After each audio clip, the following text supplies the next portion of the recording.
നമസ്കാരം. പൂരാട നക്ഷത്രം 1200-ാം ആണ്ട് വിഷു വർഷഫലം. വിഷു വർഷം പൂരാട നക്ഷത്രക്കാർക്ക് പൊതുവിൽ തന്നെ മാതാപിതാക്കളുടെ സ്വത്തുക്കളോ പൈതൃക സ്വത്തുക്കളോ ഒക്കെ ലഭിക്കാനായിട്ട് അവസരം കാണുന്നുണ്ട്. തൊഴിലിൽ ഉയർച്ച ഉണ്ടാകാമെങ്കിലും മേലധികാരികളുടെ അപ്രീതിയൊക്കെ സമ്പാദിക്കേണ്ടതായിട്ട് വന്നു ചേരുന്നുണ്ട്. ദൂരദേശ യാത്രകളൊക്കെ ധാരാളം ചെയ്യേണ്ടതായിട്ട് വരുന്നുണ്ട്. അന്യദേശവാസം നിങ്ങൾക്ക് യോഗ്യമാകുന്ന കാലം തന്നെയാണ്. സിനിമാ രംഗത്ത് പ്രവർത്തിക്കുന്ന കലാകാരന്മാർക്ക് പൊതുവിൽ ചില കാര്യങ്ങളൊക്കെ അനുകൂലമായിട്ട് വന്നു ചേരുന്നതാണ്. രാഷ്ട്രീയ സാമൂഹ്യ രംഗത്തുള്ളവർക്കൊക്കെ മെൻ്റൽ സ്ട്രെസ്സും ഫിസിക്കൽ സ്ട്രെസ്സും കൂടുന്ന കാലം തന്നെയാണ്.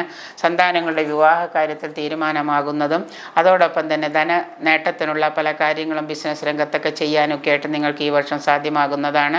നിങ്ങളുടെ കൂടുതൽ നേട്ടങ്ങൾക്കായിട്ട് എല്ലാ പക്കപ്പിറന്നാളുകൾ എല്ലാ മാസവും നിങ്ങളുടെ നക്ഷത്രം വരുന്ന പക്കപ്പിറന്നാളുകളിൽ വിഷ്ണുവിന് പാൽപ്പായസം, അതുപോലെ തന്നെ ഭാഗ്യസൂക്ത പുഷ്പാഞ്ജലി, ശ്രീ സൂക്ത പുഷ്പാഞ്ജലി, പുരുഷ സൂക്ത പുഷ്പാഞ്ജലി ഇവയൊക്കെ ചെയ്യുന്നത് നന്നായിരിക്കും. എല്ലാ ദിവസവും ലക്ഷ്മി സ്തോത്രം ജപിക്കുകയോ അല്ലെങ്കിൽ ലക്ഷ്മി നാരായണ പൂജ മാസത്തിലൊരിക്കൽ പൗർണമി നാളിൽ ലക്ഷ്മി നാരായണ പൂജയൊക്കെ ഗൃഹത്തിൽ നടത്തുന്നത് ഈ പൂരാട നക്ഷത്രക്കാർക്ക് ഈ വർഷം ഗുണാനുഭവങ്ങൾ കൂടിയിരിക്കുന്നതിന് ഉത്തമമാണ്.